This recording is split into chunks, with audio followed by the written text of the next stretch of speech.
going over the process of finding new products to sell based on like keyword research. Like, what are the type of keyword search numbers you're looking for, why? And then kind of the other similar question is a student just asking me in a private email about the product research phase, which is kind of like the week 3-4 module. What's like a quick rundown of kind of how to work through that worksheet. So let me pull up a week 3 and 4 worksheet as well, and we'll kind of like combine these two questions into the same question here. Okay, let's go through kind of this first part of it. We'll go through first like the keyword research part of it, and then we'll kind of talk about the worksheet afterwards. Okay, so I'm here in Keyword Scout on Jungle Scout. So this is kind of the main tool for looking at keyword search volume. And again, you can find that over here in the menu under keywords, Keyword Scout. And I just have in the keyword headbands. But if someone has like another, topic or category or anything, I just typed in literally the first word that came to my head. I'll just quickly kind of run through like maybe some numbers and things as far as like keyword search volume and things that maybe I would look for as far as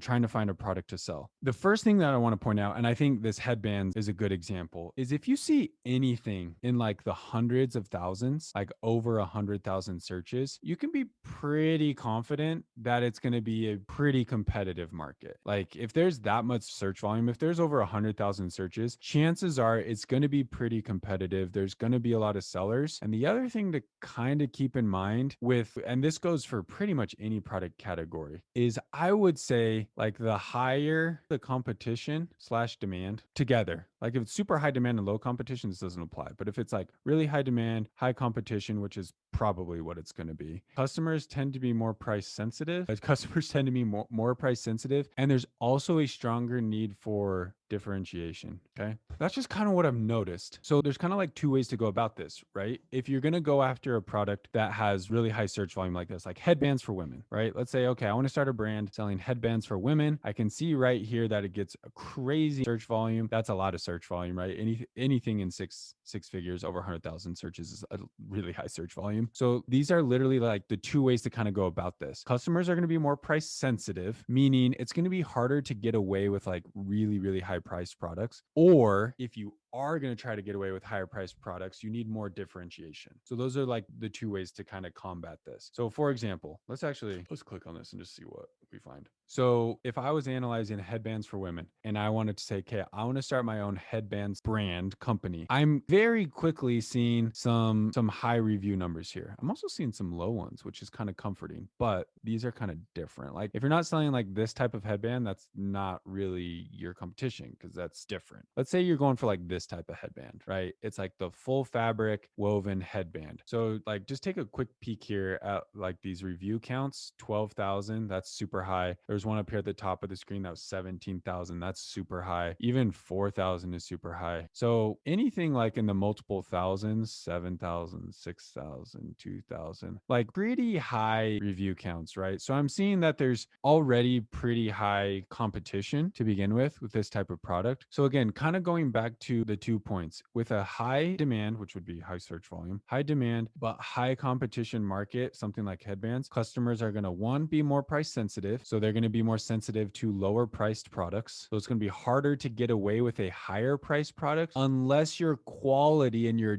differentiation is that much better. That's kind of like the main point here. So if you think like here, let's use this one as an example. If you think you're going to launch a headband company on Amazon and sell a 4-pack of solid colors with no design, and you think you're going to sell it for $24.95, it better be like insanely good quality fabric, because simply going off the color, it's going to look the same. Like if you're just looking at a photo and you sell a 4-pack of solid colors, yours is $24.95 and this one is $10. Yeah, the reviews aren't great, which might help you a little bit, but it's going to be tough sledding, right? It's going to be tough to compete with this if your product looks exactly the same, especially in the beginning. You have no reviews. Who's going to take a chance on your product when it looks just like this one and it's more than twice the cost? See what I'm saying? So in order to get away with like a higher price, and even 15, 15. That's like not even that much higher than what we're seeing. That's still pretty price sensitive, right? They're still keeping their price pretty comparable to these low price sellers here, but they've got custom designs. Like they've got, maybe it's a little bit wider. I don't know. It kind of looks maybe a tad wider, but maybe it's a little wider. And we could, I mean, obviously we could click on this and learn more about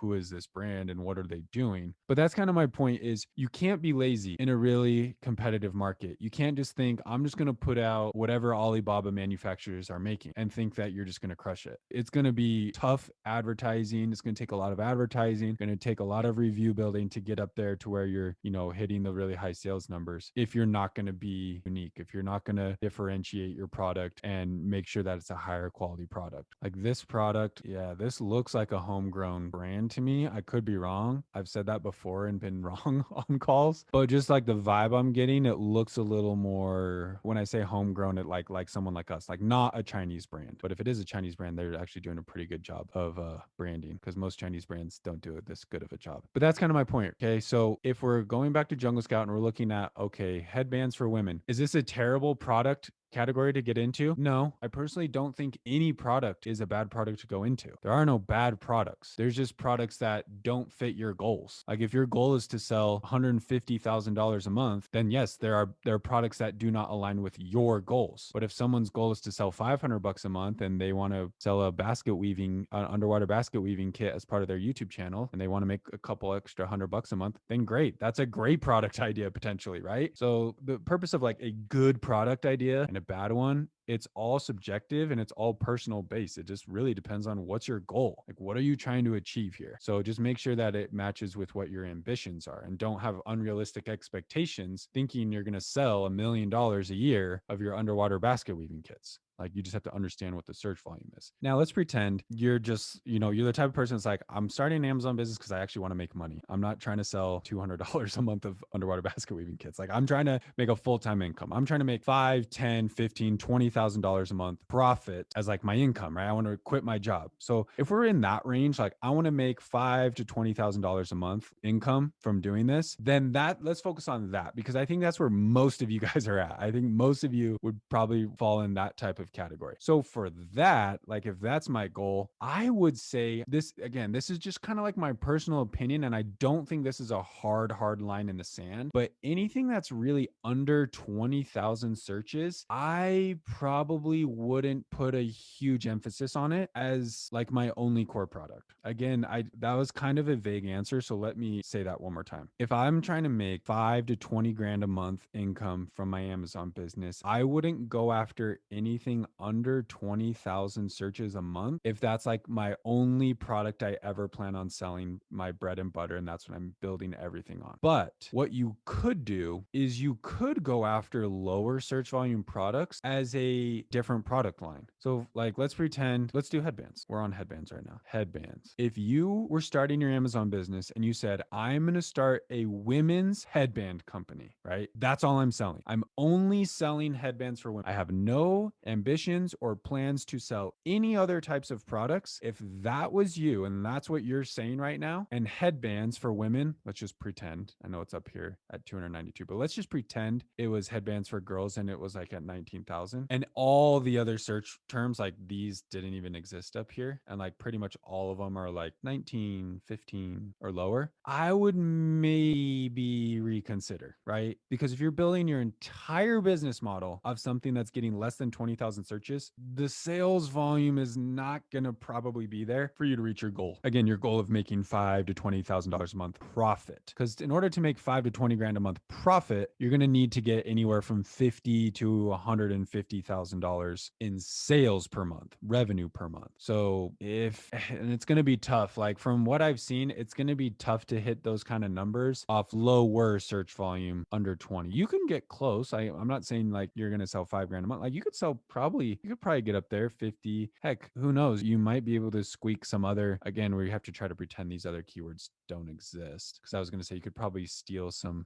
sales from some of these broader keywords, but let's just pretend we're in a different category and those don't even exist. I wouldn't really go under 20,000 searches a month. But this is where I was going to say, if that was your whole goal, women's headbands, and I'm not selling anything else, then I would look for 20,000 searches or more. However, if I was, let's think about this differently. I want to start a women's apparel brand. Now, that's a lot broader, right? We're like opening the doors to a lot more possibilities down the road. Let's say I want to start a women's apparel brand and I'm thinking about product lines. Well, if headbands for girls is one of my product lines, like, okay, headbands is a product line. And then I want to sell leggings potentially. And then I also want to sell socks, maybe workout hats. What else do hair ties? Like, if you want to start a women's apparel brand and you're like, hey, long term, I'm going to sell headbands, I'm going to sell leggings, I'm going to sell socks, I'm going to sell hats, I'm going to sell hair ties. If that's the case, then by all means, like, if you want to go after headbands with 19,000 searches, go for it, because that might just be one of your products and it might be a good intro product. Like, let's say this one is 19,000 searches and you want to start with that. Great, start with that. Just understand you may not break the bank with your sales on that specific product, but it'll get your foot in the door. You start building your brand, and then you go after leggings that has, let's say, 150,000 searches. And then you go after socks that has 300,000 searches, right? So you just build from there and work your way up. Very similar strategy to what we're doing with our own brand. Like, our first product doesn't really get a lot of searches. I think it was like 30,000. Yeah, 39,000. So it's over that 20,000 threshold, which is solid, right? Once you cross 20,000 searches, you can do pretty well. Like, you've seen, I've posted screenshots. We sell pretty well just off this many searches. Sorry, that's supposed to be a down arrow. Just off 39 and below, off that many searches, we make a pretty solid amount of money. So you don't need a ridiculous amount of searches. Anything over 20,000 will suit you pretty well. And again, we can see in the broad search that it's closer to around 50,000. That would include like dog scarves and dog handkerchiefs and other broad searches that would relate to dog bandanas. But this is a small product category. That's a small, like, this is a small market. You might think, like, when you see our sales, you're like, oh my gosh, that's a crazy big market. It's not. You want to see a crazy big market? Look up like dog beds. Oh, dog beds isn't that. Oh, there we go. I was going to say, I swear I looked up dog beds and it was like 600,000. Maybe I'm typing in the wrong exact match keyword, but yeah, dog beds, like 610,000 searches, 97 exact match, still pretty good. Oh, there we go. I was going to say, I swear it was ridiculously high. I'm looking at the wrong one. Dog bed, 790,000 searches. That's exact. For broad, 1.1 million searches per month for the keyword dog bed. That's that massive market. That's like iPhone cases almost. iPhone cases is like 3 million, but dog beds is up there, right? So this is a market where it's like, if I was going to start an Amazon business, be like, I'm going to sell dog beds, you would need some serious cash because it's going to be an oversized product, most likely. It's going to be really expensive to advertise. Like, this is a huge money maker market, but it's very hard to get into. So if you start off with something smaller and you build up your business, you build up your brand, you build up your customer base, it becomes a lot easier. And you've heard me talk about this on the podcast. It becomes a lot easier to go after stuff like dog beds, or let's type in dog bowl and see if that one, I think that one's pretty high too. Dog bowls, 108,000. Yeah, higher, obviously higher than bandanas. But that's kind of the point, right? That I was trying to make is, if your brand strategy is like, I'm going to do women's apparel and I'm going to sell all sorts of different stuff, then yeah, go ahead and search for low keyword stuff, right? You can go after those types of things and be fine. You're not going to maybe reach your goal of 5 to 20 grand income a month, but you're going to be able to build from that and get your foot in the door to get into maybe some higher ticket categories. So again, just to kind of wrap up the, like, what's the thought process on keyword search volume? It really depends on your strategy. Are you only selling women's headbands, or are you selling women's apparel? Do you just want to sell one specific product and go super, super deep on that? Or do you want to have a broader range of product lines? More broader range, you can have a broader range of keyword search volume. But if you want to be super, super hyper focused on one specific product and that's what the whole brand is built around, then I would probably try to look for over 20,000 searches a month if you're going to try to hit your income goals. Now, let's pull up really quickly here. I think it's right here. Let's pull up the week 3 and 4 market research worksheet. I'm not going to go through it like every single page in super, super depth. depth. But again, with all these worksheets, you don't have to fill them out and they may not make sense for you. Like, and that's totally fine. Like, this is just like kind of what I did, like the process that I go through. But if it doesn't make sense for you and it's like, I don't understand and I don't like how this is laid out, then don't do it. And you can do it your own way and send it to me. I've had people send me Excel sheets that they've created. That's totally fine. Like, do it whatever works best for you. This is just something to help you. Now,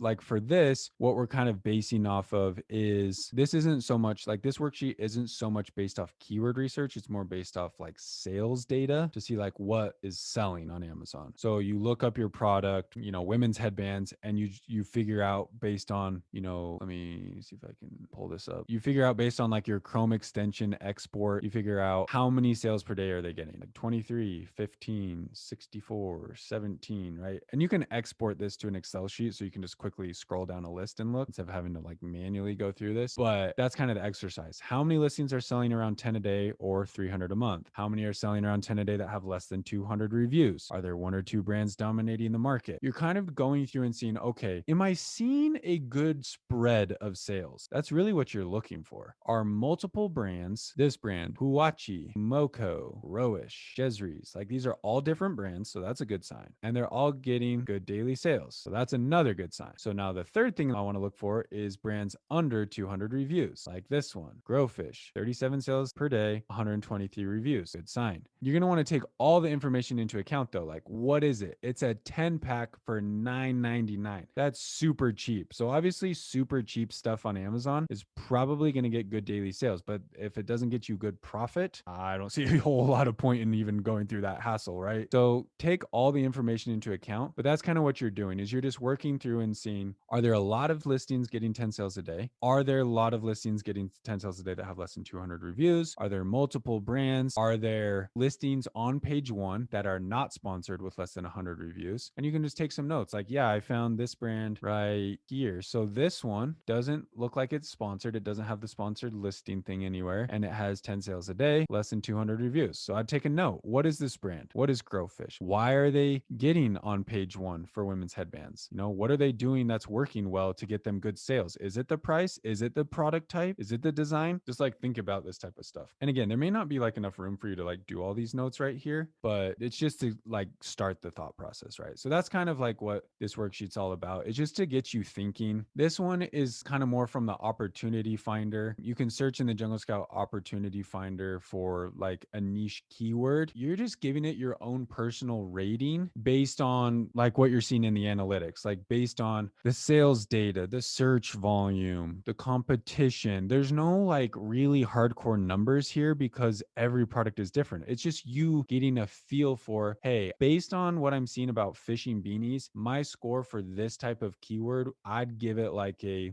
poor score. Like, I don't want to go down that road. Or let's say fishing waders, I give it a pretty good score. Like I'm seeing the numbers look good. The competition doesn't look too bad, based on differentiation of the product potential. You're just kind of giving it a score right here. This is just for you to stay organized. Like if there's a bunch of different keywords, like let's say you were doing dog bowl or bowl, food bowls, cat bowls, dog bowls, hamster bowls. Like you could write all those down. You could say like, oh, I'm going to put in like dog bowl and then I'm going to put in cat bowl and hamster bowl, right? And you're coming through, you're looking at the keyword search volume, you're opening it up on Amazon, you're looking through, you're looking at the competition, and you might say dog bowls, I feel like is a good idea based on the numbers. This one at cat bowls, I feel like is an average idea. Like that's all that's really for, is just to kind of, you are giving it your own little score. Same thing right here. Like again, you don't have to use all these. They're just like different ways for you to kind of organize your thoughts. Like based on the product idea, what are the monthly sales for it? What are the reviews like for it? What do you think is the differentiation potential? Like, is there absolutely no way you can differentiate from what's already out there? Or do you feel like, yeah, I can add zippers and pockets and different straps? Like, is there good potential for differentiation with this product idea that you've come up with? And then the last thing here is, this is honestly the things that I look at the most when people people submit this worksheet is this right here at the bottom. So I scroll down and see if they filled this out, because this shows me that you went through all the steps. Like if you said, okay, dog bowls, and you've gone through and you've clicked all these boxes, then I know that you've gone through each of these steps, and then I can go through and see if I agree with you.